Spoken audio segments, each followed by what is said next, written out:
Good morning. So First Minister, ladies and gentlemen, I'm pleased to welcome you to SSE. I'm also pleased that the First Minister has chosen to speak to a business audience so soon after taking office. We were here with the First Minister a year ago when she helped to announce that SSE had become at that time the UK's biggest officially accredited living wage employer. SSE believes that a fair society needs a strong economy, one in which companies adapt and change in response to needs of customers and communities. Take this building. From here we have electrical engineers, planners, technicians and community teams lead SSE's drive to transform electricity generation around Scotland, with over £3.5 billion worth of investment in renewable energy in the last 6 years.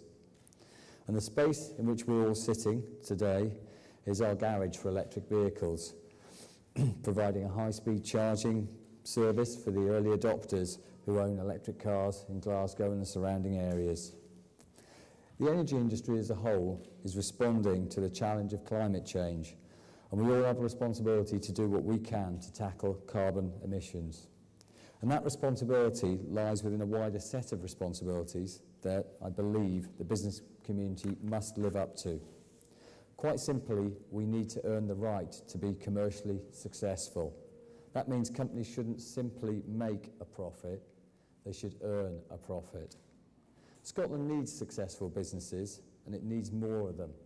Commercial success creates jobs and generates wealth that can be used for social good. But the way that success is achieved matters. It has to be sustainable in every sense of the word. All of us in this room make an important contribution to the Scottish economy, employing tens of thousands of people and investing hundreds of millions of pounds. According to PwC, SSE's activities alone contributed £1.1 billion to the Scottish economy and supported 17,000 jobs in the last financial year. But that's not the only story. As you know, we pay the living wage, not just to people employed directly to SSE, but increasingly to people who are contracted by us as well. And therefore I'm pleased to announce today that the biggest contract SSE has ever awarded, a £460 million subsea cable between Caithness and Moray, will be living wage compliant. That means that every person who works regularly on that contract will be paid at least the living wage. Last month, we became the first FTSE 100 company to be awarded the Fair Tax mark. This is an accreditation that demands the highest levels of tax transparency and disclosure. And indeed, for those interested, Gregor Alexander, our Finance Director, who put a lot of work into getting that, is sat in the front row with us today. Now, I know customers care about this, and while I don't expect them to celebrate the fact that we pay our taxes, I know they're concerned if they think big business is avoiding paying its fair share of tax. So I'd urge all companies operating in Scotland and elsewhere in the UK to look at securing the Fair Tax mark. And in relation to energy specifically, energy bills are one of the biggest concerns for households. So at SSE we've made a long-term price promise to freeze household prices until at least 2016. This is what we're trying to do to make a difference, but I know we've got a lot more to do.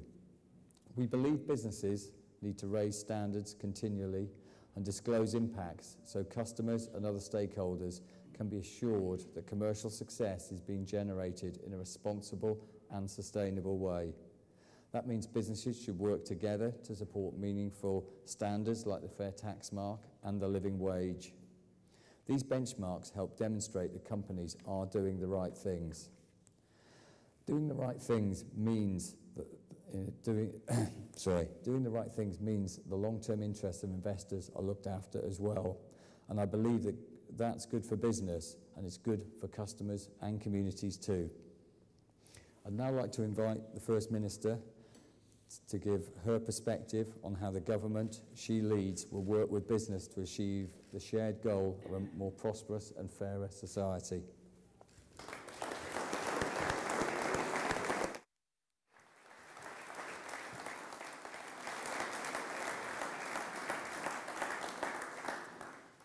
Good morning, everybody.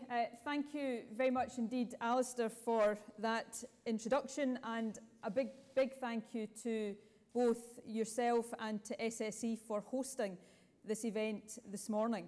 I'd like to begin this morning by very warmly welcoming your announcement about the Caithness-Murray subsea cable.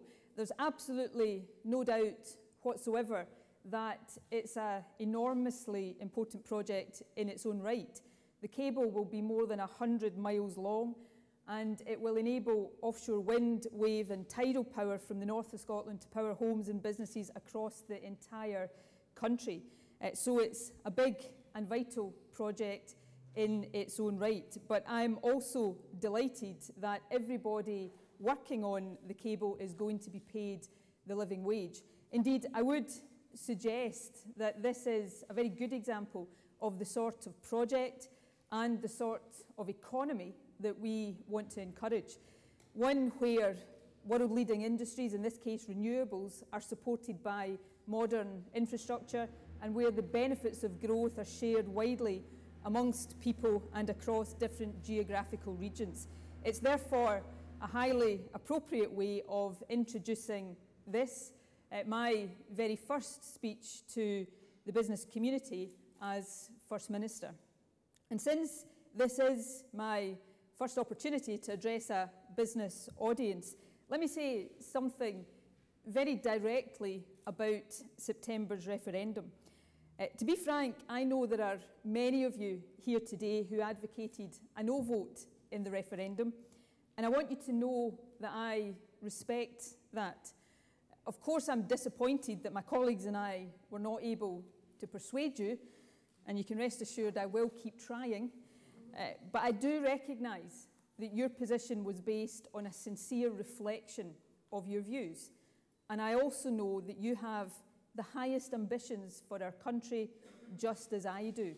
So in the months ahead, I want us to focus less on what we disagree on and much more on finding the common ground between us as we consider how to drive the prosperity and the competitiveness of our country. All of us want to ensure that we have an economic engine that is able to succeed in the ever more competitive UK, European and global markets in which we live. Just like you, I want us to shoot up the league table of competitiveness. And I want us to be an attractive, rewarding and value-creating place to locate a business, to employ people and to grow. So it's very much in that spirit that I will make three key points to you today. The first is that your success underpins the prosperity and well-being of every community across our country. It is therefore vital for me and the government I lead to work closely with you to help you succeed, and that is what I intend to do. My government will be enthusiastic in our support for business, and my door will always be wide open to you. I want to hear your ideas about how we grow our economy faster and more sustainably, and how we better support you to compete, to innovate and export. My second point is that our drive as a government to tackle inequality in our society is also a key part of our support for business.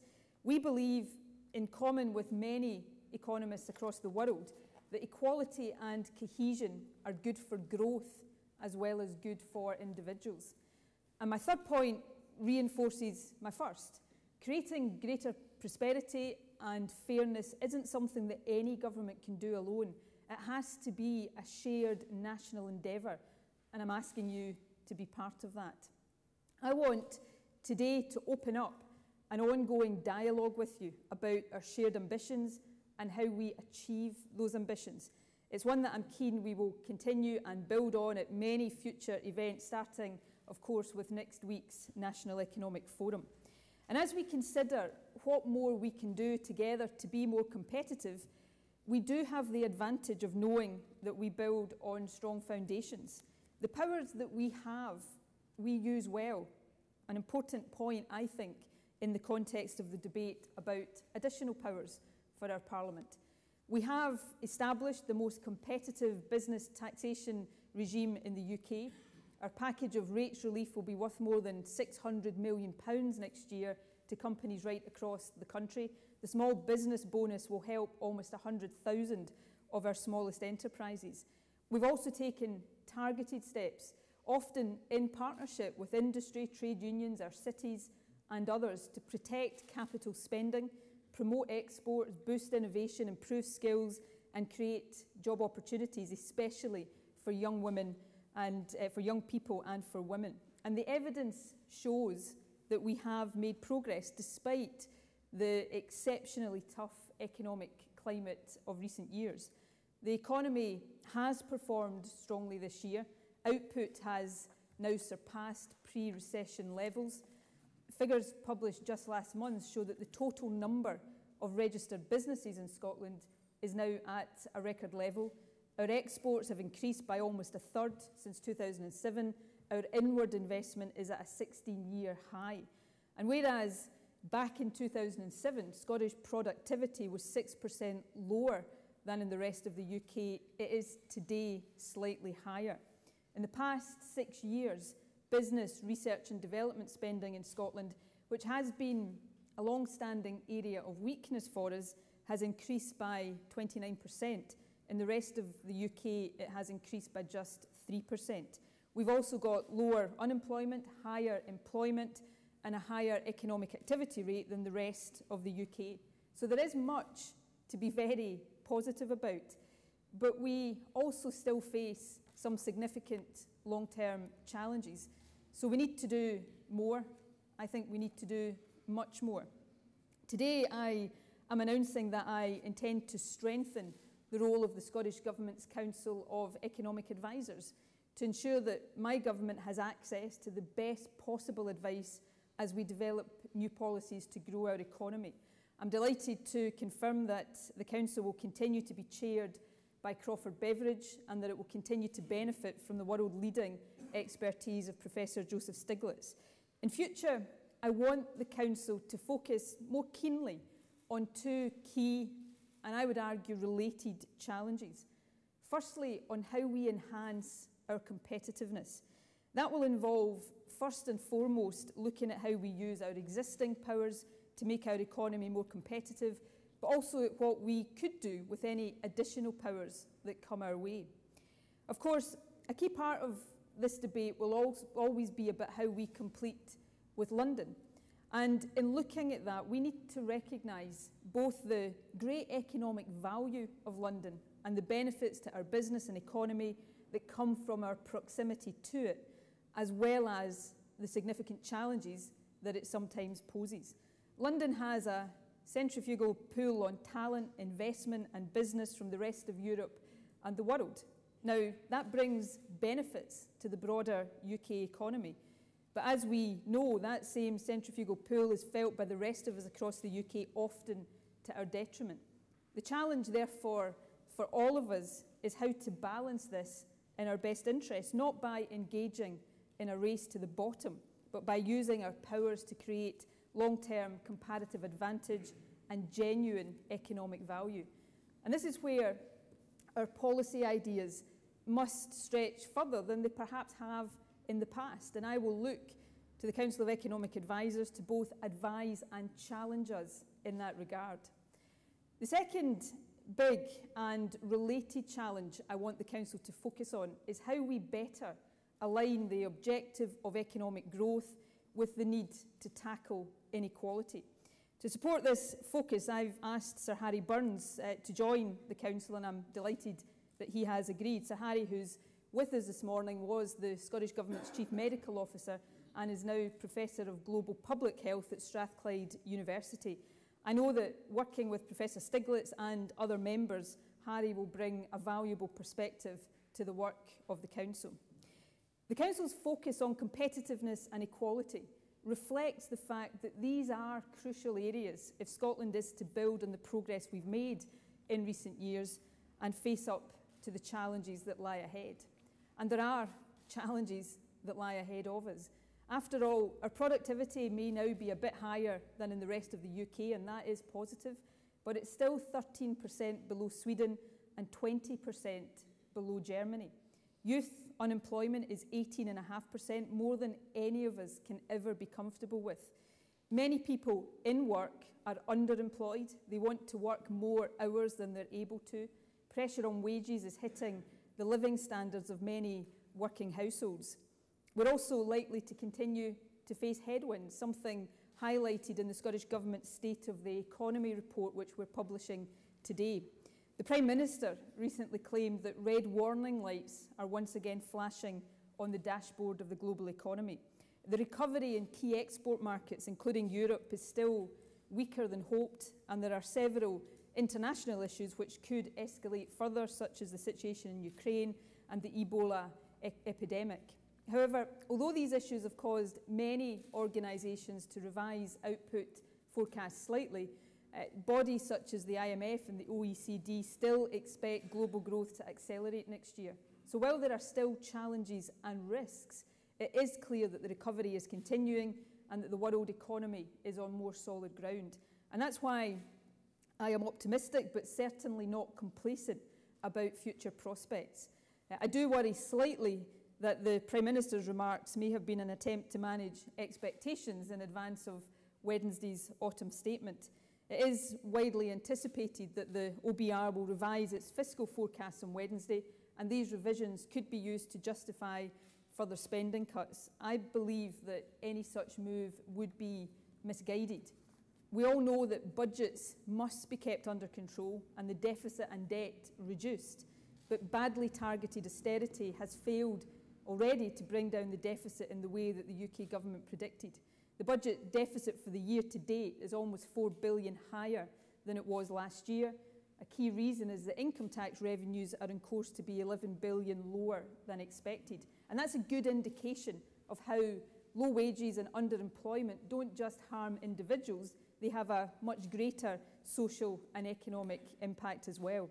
Under this UK government, deep and worsening inequality is holding back our economy and corroding our society. Meanwhile, reductions in infrastructure spending reduced demand at a time when the economy needed a stimulus and will lower economic growth in the long term. So a clear strategy is required to address our economic challenges, not a short-term approach driven by political cycles and ideology about the size of the public sector. That's why the Scottish Government has made repeated representations to our UK counterparts. John Swinney wrote to George Osborne again just last week, "We want and hope that Wednesday's autumn statement will tackle the deep-seated challenges of the UK economy, for example, by promoting innovation, addressing inequality and increasing spending on infrastructure." However, despite occasional frustrations at UK government policies, the Scottish Government has shown and will continue to show that with our existing powers, there is a great deal that we can achieve here in Scotland. Last week, our programme for government for the year ahead set out how we will continue our work to build a fairer, more sustainable and more balanced economy. We are continuing and expanding our support for innovation. For example, we're investing more than £120 million over 6 years in 8 innovation centres. These centres bring businesses together with academia to find solutions to some of the key commercial and scientific challenges in the modern world, in areas ranging from aquaculture to construction to stratified medicine. Last week, we announced a new challenge fund and innovation forum which will help us to make the most of these investments. We're also making major investments in our infrastructure, and we're managing those investments well. The new Queensferry crossing, as an example, is progressing on time and under budget. In fact, the savings that we are making in the Queensferry crossing are allowing us to start work earlier than expected on dualling the A9. And by 2017, 95% of Scotland's homes and business premises will have access to next-generation broadband. We're also supporting small and medium-sized businesses at every stage of their development. We're encouraging entrepreneurship. The Scotland Can Do framework was developed with business and with the third sector. It's been praised by Sir Tom Hunter, amongst others, and one part of it, the Edge Fund, has already helped almost 70 companies. We're also ensuring that as companies grow, they can have better access to finance. In 2010, the Scottish Investment Bank was established. It currently has stakes in more than 250 companies, and it has been especially good at promoting new ventures in life sciences and technology.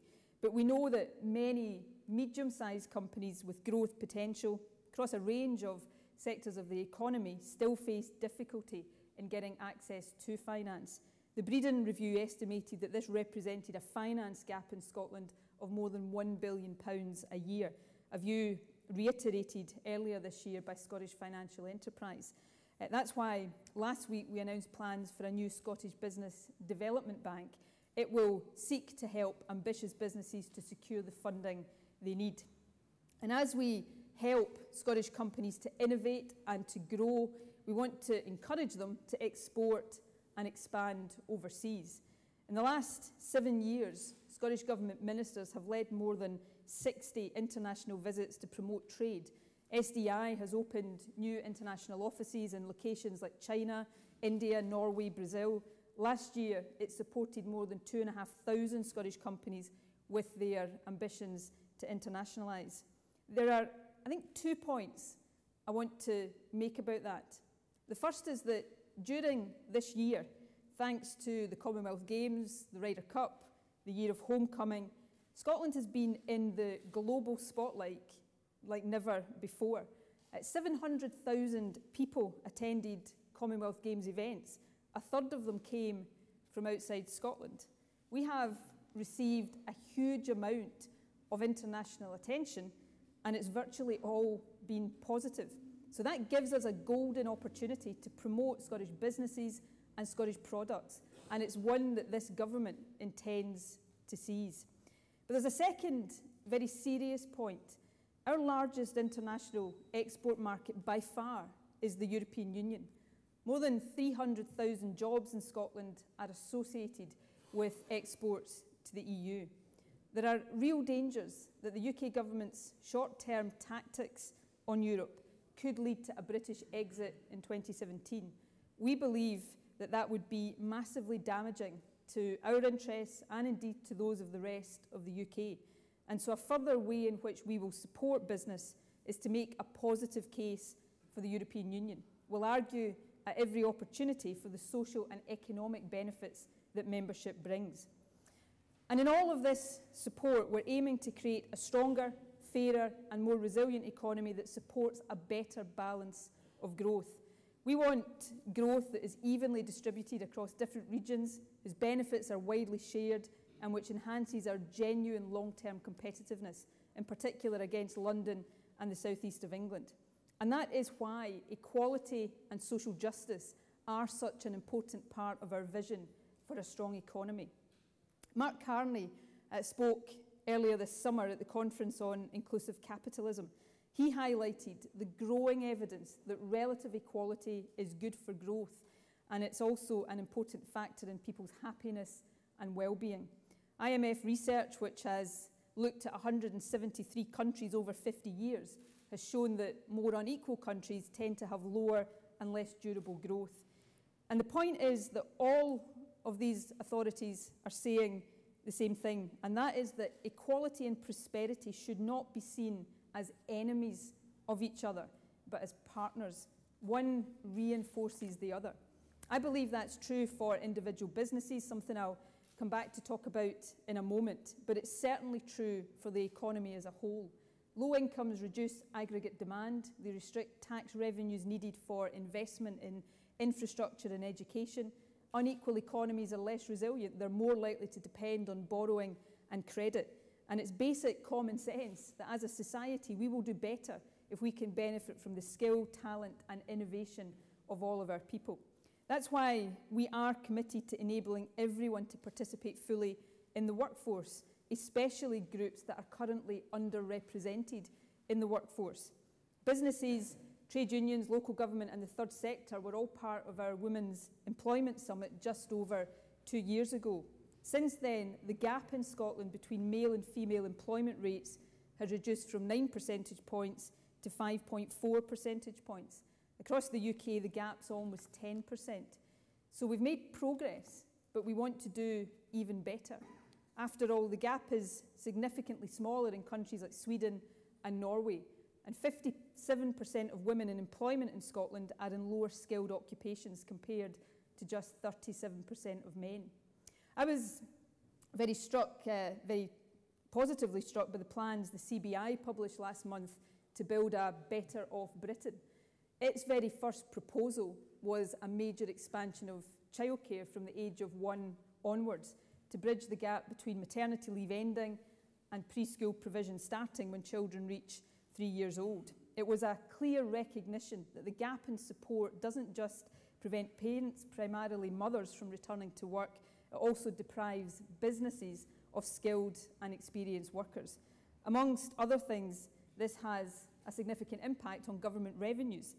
When we published proposals for childcare in the Independence White Paper just over a year ago, I think it's fair to say there was some scepticism about our forecast that it could lead to a significant increase in tax revenue. But I noticed Christine Lagarde making a similar point to ours in a recent speech in Tokyo. She suggested that if Japan was to increase female participation in the workplace to the average rate for G7 countries, it would permanently boost its national income by 4%. So for all of these reasons, this government will keep childcare at the heart of our ambitions for a fairer and more prosperous society. Investment in childcare is, in its own way, just as significant as investments in projects like the Queensferry Crossing. It creates a bridge to a better future for working parents and young children everywhere. But we know we need to take other steps as well, all the way from the classroom to the boardroom. So we'll also encourage companies to sign up to the 50-50 by 2020 pledge, committing to gender equality in the boardroom within 6 years.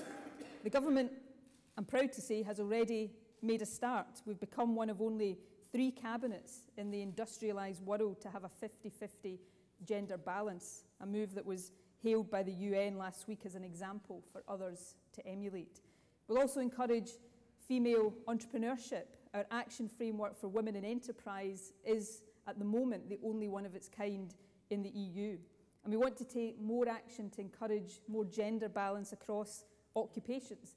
For example, by tackling gender stereotyping and encouraging more girls at school to take up science and maths. We want to ensure that in the future, women scientists and engineers are commonplace at all levels of a company. Female participation in the workforce is just one of the ways in which we can and should encourage talent from right across our society. There's clear evidence that people from deprived backgrounds are less likely to get ahead than other people of the same age. Across Scotland, the most deprived 5th of Scotland's communities supply just 1/7 of our university undergraduate intake. That's why closing the attainment gap is such a key part of our ambitions for the years ahead. We're focusing on raising attainment in schools in disadvantaged areas, and we're setting targets for access to universities to ensure that people from our most deprived communities have an equal chance of a university education. And in all of this work to spread opportunity, we need to take account, and we will take account, of business needs. The private sector has been absolutely crucial to our campaign to promote youth employment, and I want to take the opportunity today to thank all of you for that. You've helped us deliver the Opportunity for All guarantee. You're taking on record numbers of modern apprentices, and you informed the work of the Commission on Developing Scotland's Young Workforce, which of course was chaired by Sir Ian Wood. Many of the companies here are doing an outstanding job of taking on and training young people. You know, Standard Life 3 years ago realised that none of its employees anywhere in the UK were younger than 21. So it signed up to an initiative for school leavers created by Edinburgh City Council. It now brings in up to 20 school leavers every 6 months. That programme has been so successful that it's been extended to 3 other cities, including here in Glasgow. It's a fantastic example of how a commitment to young people benefits an individual business while delivering wider social gains. As Standard Life itself put it in a recent article, doing the right thing has dramatically changed the diversity of our workforce for the better. And just as we want everyone to have the opportunity to work, so we want to ensure that work is fairly rewarded. My government will continue to lead by example on this. We already pay the living wage to everyone who works for us. or for the National Health Service. And although we can't mandate it in law, each and every relevant government contract that is let from now on will have payment of the living wage as a central priority. We also want to promote the living wage across the private sector and the wider public sector. At the moment, 70 companies have already joined the Poverty Alliance's Living Wage Accreditation Scheme. We're aiming to increase that to 150 by the end of next year. And one of the key points I want to get across is that living wage benefits everyone. It helps the wider economy by giving a boost to people's spending power, and it also helps businesses. The last time I was here in this room was when SSE decided last year to pay the living wage to all of its employees. At that time, SSE was the biggest company on the stock exchange to take that step. Now, the move only affected 140 SSE employees directly, but as you've just heard, the principle has now been extended through the supply chain. So it's a good example of how companies can meet wider social responsibilities, not simply out of obligation, but because it's good for your bottom line as well. The idea that rewarding employees is a win-win situation is one of the guiding principles behind the Fair Work Convention that we're establishing. The convention will champion a partnership approach between government, businesses, trade unions, the third sector and local government. It's an approach that recognises at its heart that sustainable growth has a social dimension, that fairness supports and underpins long-term prosperity. And it will complement the Scottish Business Pledge that we're developing. That pledge will invite companies to commit to a Scottish approach that recognises social obligations and in return receive targeted support and assistance from the government and from our enterprise agencies. Indeed, the Scottish Business Pledge is in many ways symbolic of the wider deal that this government wants to make with businesses across our country. I intend that the government I lead will be supportive of business in all that we do, and this is the central message I want to make to you today. We'll keep business rates competitive, we'll invest in infrastructure, we'll support entrepreneurship and innovation, we will promote Scottish products all across the globe, and we will be accessible to you to listen to your concerns and help you to seize the opportunities you identify. And we'll work with you to create a society where the benefits of economic growth are shared more equally, so that future economic growth is stronger as a result. We are very fortunate in Scotland that so many of our leading companies, as well as being innovative, dynamic, ambitious and successful, already recognise their obligations to their employees, customers and communities. And we know that others want to do so. They just need the help and support that will make it possible. And we already benefit from a strong sense of cohesion, of partnership between government and business. What I want to do is strengthen that sense of partnership. Government will be supportive of business so that government and business together can support a fairer, stronger, more prosperous Scotland. That's the approach that I intend to adopt throughout my time as First Minister, and I very much look forward to working with all of you in the months and years ahead as together we work to build a better, fairer and more prosperous country. Thank you very much indeed.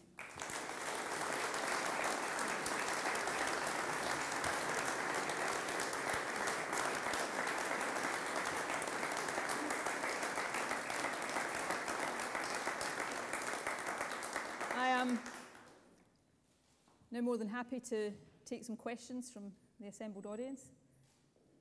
Don't all rush at once.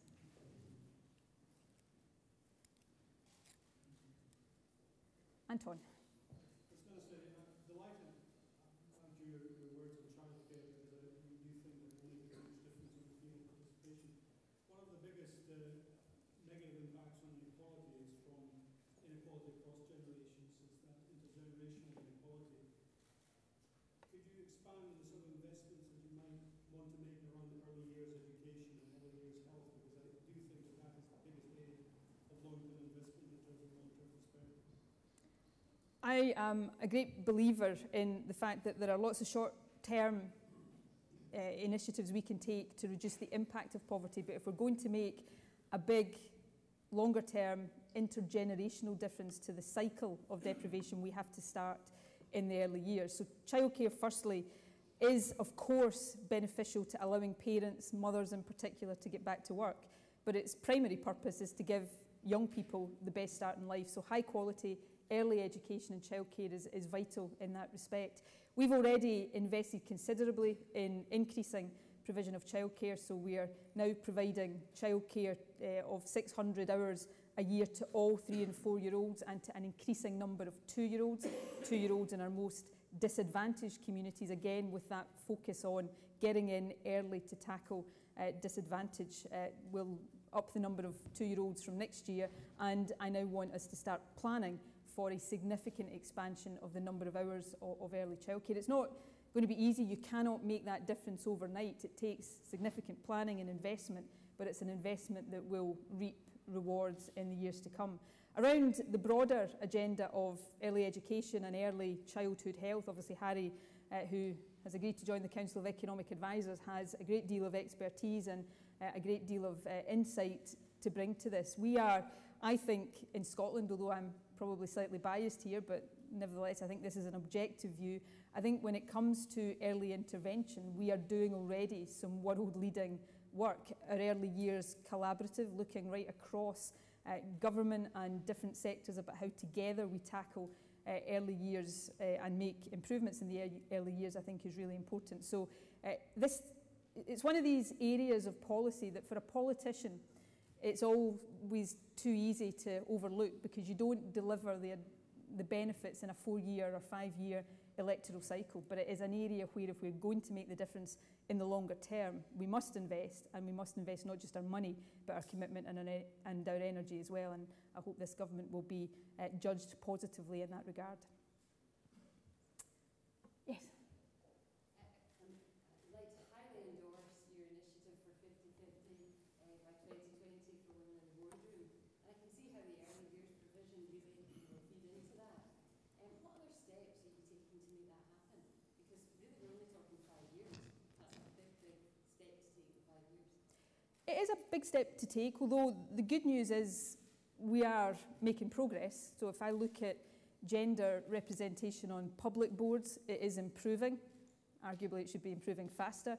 But similarly in the private sector, I think we're beginning to see signs of progress. So it's very much about accelerating that progress. Now, what can I do around that? I don't currently hold, this is not a whinge, it's just a statement of fact, I don't hold the powers that would enable the Scottish Parliament to legislate for gender quotas. I know there is a difference of opinion about whether even if we did hold the powers, that would be something that we should do, but we don't have that power at this stage. Hopefully we will do soon, and that's a very live debate that I think it will be positive to have. But in the meantime, I want to firstly lead by example. I don't want to be in the position of standing up here asking others to do something that I've not done myself. So the country's board, which is the government's cabinet, is an important place for people to look to see whether or not we're leading by example, and I'm pleased to say we are. I was very, very pleased to be able to announce a 50-50 cabinet, but more than that, pleased to be able to announce it knowing beyond any shadow of a doubt that every single member of my cabinet is there on merit. It sometimes amuses me to get responses that say, because you've got 50-50 on your cabinet, it must mean there are some people that are there on something other than merit. I'm not quite sure how we arrive at that view, given that women make up 52% of the population. But anyway, they are all there on merit. But I want to, from that position of leading by example, encourage others to follow.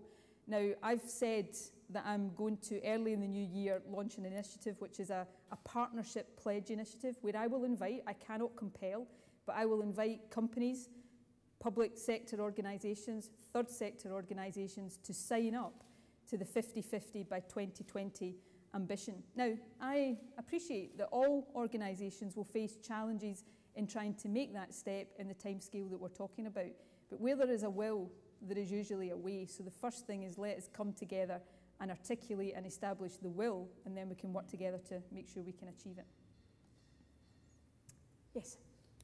Do you think your government, First Minister, will be able to respond to the challenge to the patent box that's taken place recently? Will they be able to do anything in their own right to basically help business from that It's not the case that the proposals that were put forward in Lord Smith's report last week would give us the power over reliefs and initiatives that would include the patent box. You know from my previous job as Health Secretary, I'm very familiar with the views of industry around that, and we said during the referendum very clearly as a government, if we did get those tax powers, we would emulate and continue the patent box support, and if we ever are in that position, then we will do that. I am keen, though, notwithstanding what levers over tax we might or might not have at any point, that we are working very closely and very collaboratively with growth sectors across the economy. Life sciences is one that I've got a particular interest in, and there's much we can do. I mean, it's no secret to anybody in this room or anybody outside of this room that I want to see an independent Scotland, and short of that, I want to see a much, much more powerful Scottish Parliament, and I will always argue for that passionately and enthusiastically.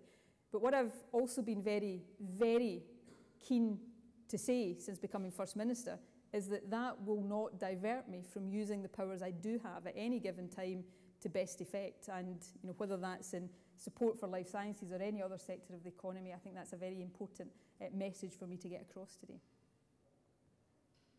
Ross. Nicola, which of the Smith package proposals will help you tackle those three metrics which you discussed? The lack of innovation, productivity and internationalisation? On Lord Smith, I appreciate Lord Smith's very close connections with the company whose offices we're in right now. I welcome what's in Lord Smith's report, and I welcome it unequivocally. I want to see the Scottish Parliament being as powerful as possible, and I do genuinely think Lord Smith is to be commended for what some might have described before he started his work as an impossible task, getting 5 Scottish political parties round a table and managing to get them to agree on anything. So, that was no mean feat, and he deserves a lot of credit for that. It's no secret, though, that I think, and this is not the fault of Lord Smith, that his report is a product of how far the parties involved in that process were willing to go. There is a lack of job-creating powers in that package. I welcome devolution of income tax, but I think if we genuinely want to have our hands on the levers that can enable us to grow the economy, increase productivity, create more jobs, we need to have our hands on a broader range of levers than we do. There are some powers in there that will allow us to have an impact on inequality, some of the limited powers around social security, designing a better work programme, for example.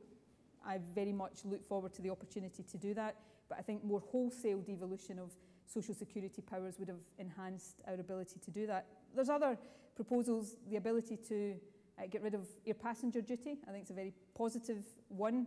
I'd simply say in passing it was recommended by the Calman Commission as well and not delivered, so we need to see the ink drying on the legislation before we can be sure we've got it.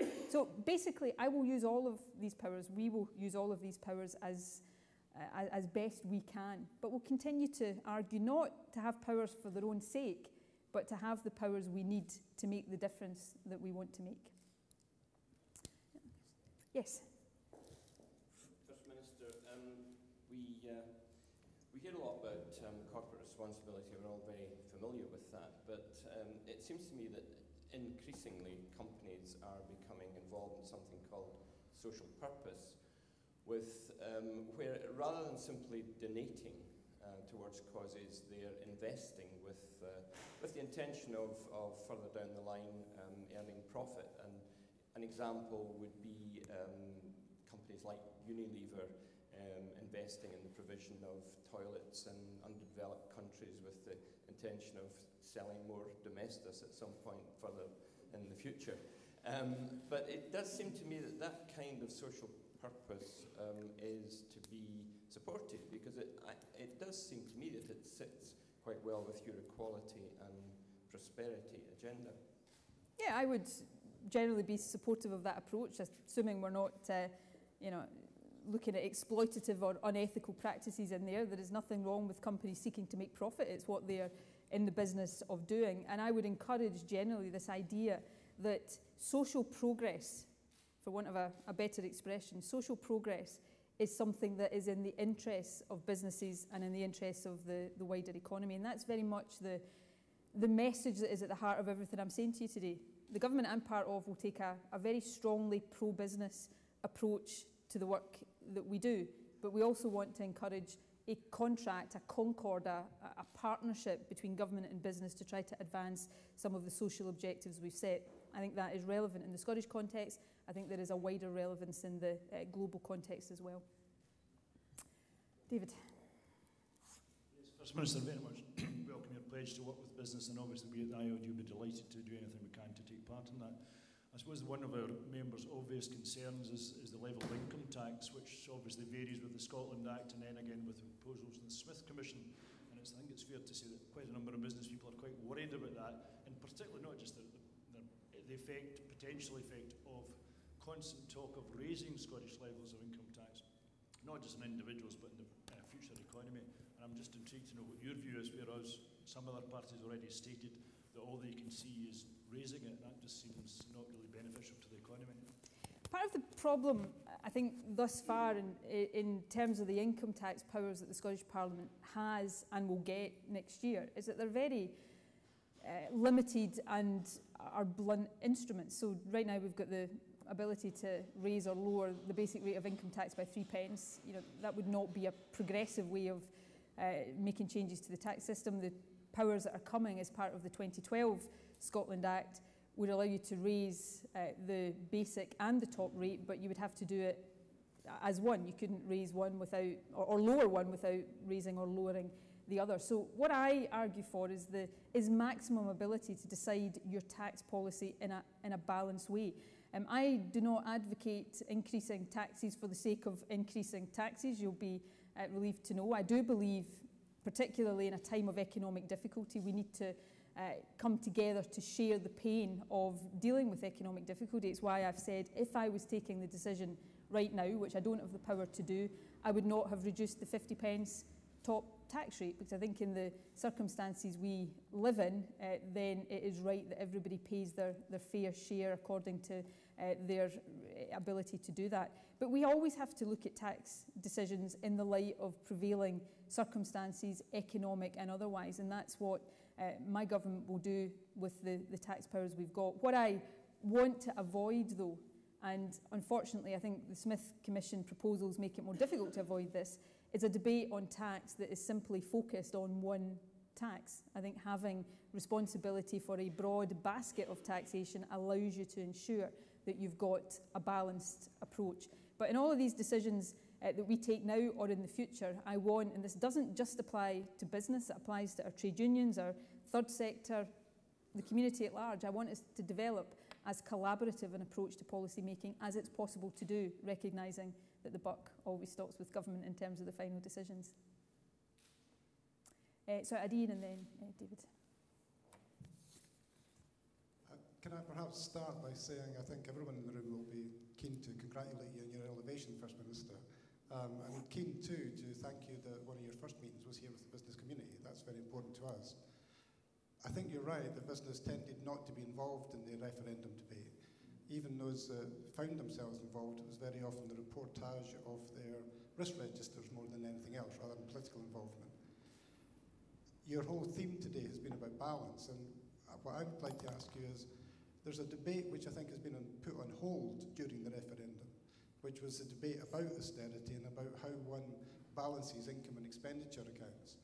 As far as we're concerned in this room, most of us have had to face up to some very difficult times since 2008 and choose and prioritise where we spend so that we can actually make those investments.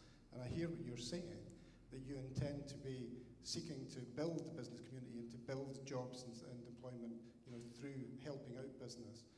What we're not hearing, and haven't heard either from yourself or your opposition, is where that will be balanced by not spending in other areas.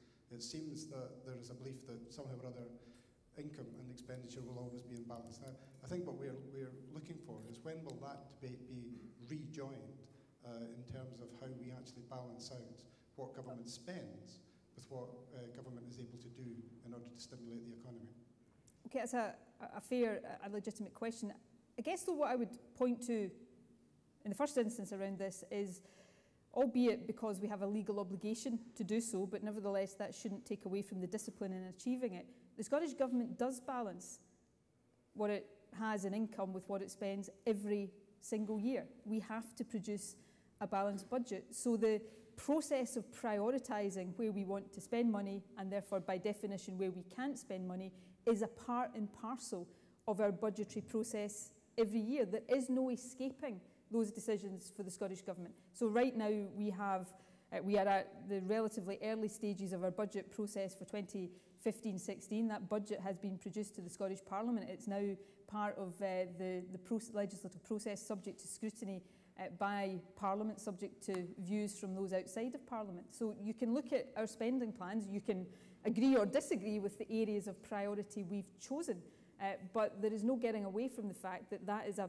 balanced budget, and therefore that discipline is one that, notwithstanding the additional powers we might or might not get in the future, I think we're very well placed to extend into the future. There is a wider debate in terms of UK budgetary decisions. I don't demur at all from the fact that we need to, all of us, be focused on how we reduce debt and deficits, but we all know the law of unintended consequences. Some of the cuts to spending that have been made by UK governments in recent years have not contributed to that objective. In fact, they've been counterproductive. That's why, for example, we've prioritised continued investment in infrastructure, because it provides the infrastructure the country needs, but it also helps us to stimulate growth in construction and the wider economy as well. But the central part of your question is, by definition, we have to make that balanced judgment every single year, and I would encourage everybody here to look at our spending plans and to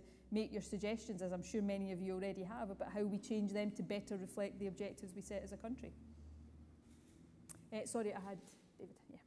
First Minister, you've announced an independent commission to look at alternatives to council tax, and obviously some of the options for replacing council tax may affect business. To what extent, if any, will business be able to contribute to that commission and the work that it will do? And secondly, do you envisage extending its remit to look at the other main local taxation element, business rates? Its remit will be to look principally at fairer alternatives to the current system of council tax. I don't want to limit it beyond that. That's a big job in itself, and from past experience we know that is a potentially very controversial job. So it is not going to look at business rates, although I'm open-minded to an ongoing discussion about that if that is what you want to have. In terms of the first part of your question, I am very happy that we involve business directly in that. I suppose trialling a novel way of trying to face up to and find a solution to an issue that we recognise we have in Scotland. I'm inviting all of the political parties to be part of this commission, and I think there is a room for wider interest as well. So I'm more than happy to discuss with business how they best contribute to that process, but I'm certainly very open to that being the case. Any others? Yes. Minister, I was interested in your words on apprenticeships and trainees. Here at SSE, we're facing something like a third of our workforce retiring in the next 10 years. What can government do, not only to help support us, but actually target that into the communities where it will have the biggest impact? I'm happy to look at how much more we can do there. I mean, obviously our schemes around modern apprenticeships, our Opportunities for All programme are the schemes that we use in order to assist companies in taking on apprentices and trainees and developing their workforce for the future. We've got lots of programmes through Skills Development Scotland and others in schools to try to encourage young people, women in particular, to go into certain areas of the economy. But I'm very open-minded if there are ideas from the business community about how we work together more closely in the future to make sure that we're maximising opportunities for young people, but best matching up the opportunities with the skills that are needed and the ambitions of young people, then I'm very open to that and be happy to have a discussion about it. Right, got time for one or two more if there are any more. Yes. Thanks, First Minister. The Smith Commission's proposals will effectively transfer about 20 billion out of Treasury grant into Scottish Parliament control with income tax and the accreditation of VAT, which will give the Scottish Government, the Scottish Parliament, much more of a vested interest in economic growth, so the proceeds of economic growth will go. So how would you see the work of the Scottish Government changing in the light of those developments?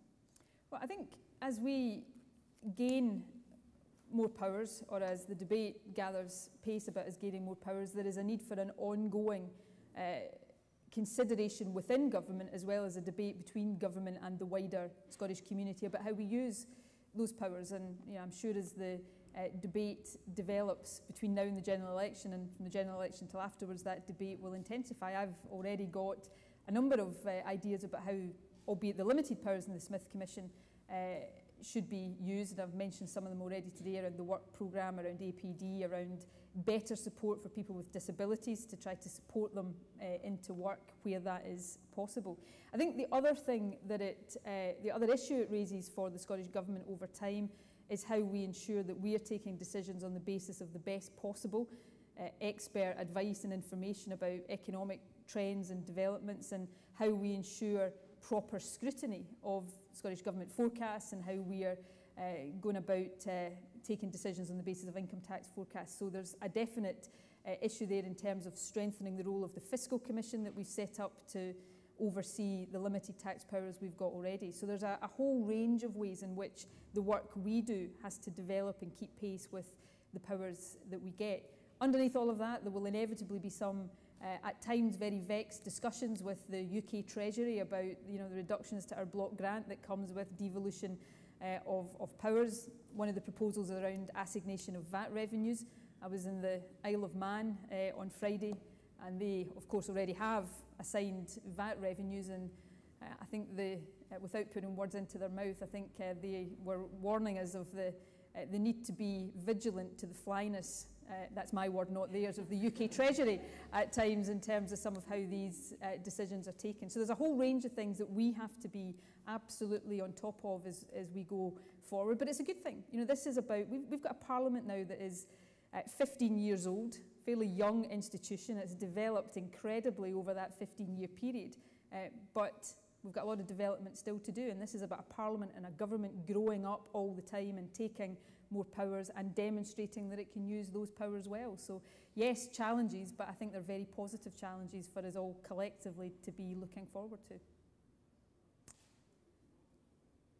Okay, listen, can I thank you all very much for being here. I look forward to continuing this dialogue with you collectively and individually in the weeks, months and years ahead, but thank you very much indeed.